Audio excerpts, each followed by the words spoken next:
आजकल बच्चे सब्जियां शौक से नहीं खाते। ख़ास तौर पर बैंगन का तो नाम सुनते ही मूड ऑफ हो जाता है। लेकिन अगर सब्जियों को कुछ ख़ास तरीक़ों से पकाया जाए तो बड़े बच्चे भी बहुत शौक से खाते हैं। आलू बैंगन की सादा तरकारी को मज़ेदार बनाने की कुछ ख़ास ट्रिक्स हैं।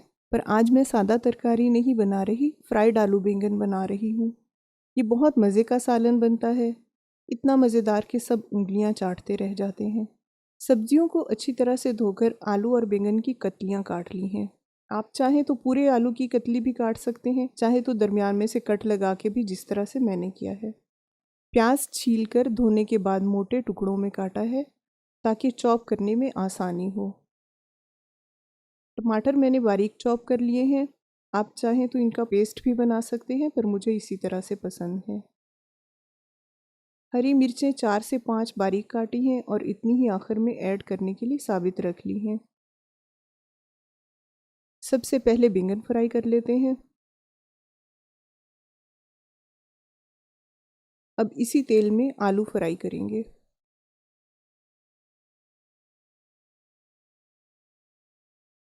आलू फ्राई हो चुके हैं, इन्हें भी मैं निकाल रही हूँ।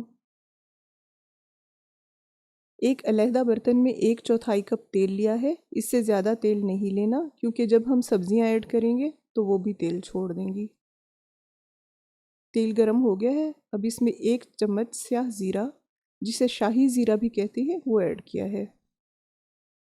आप चाहें तो सफ़ेद ज़ीरा भी ऐड कर सकते हैं। थोड़ा सा पकाकर इसमें बारीक कटे हुए प्याज डालें।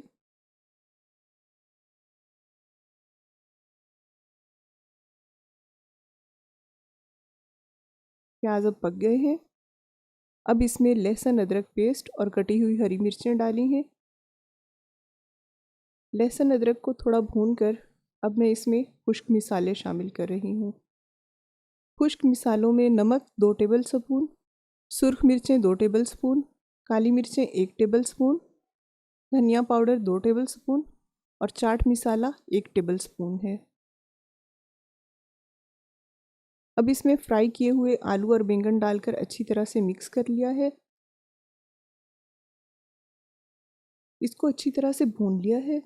यहाँ हम इसमें अब टमाटर शामिल करेंगे।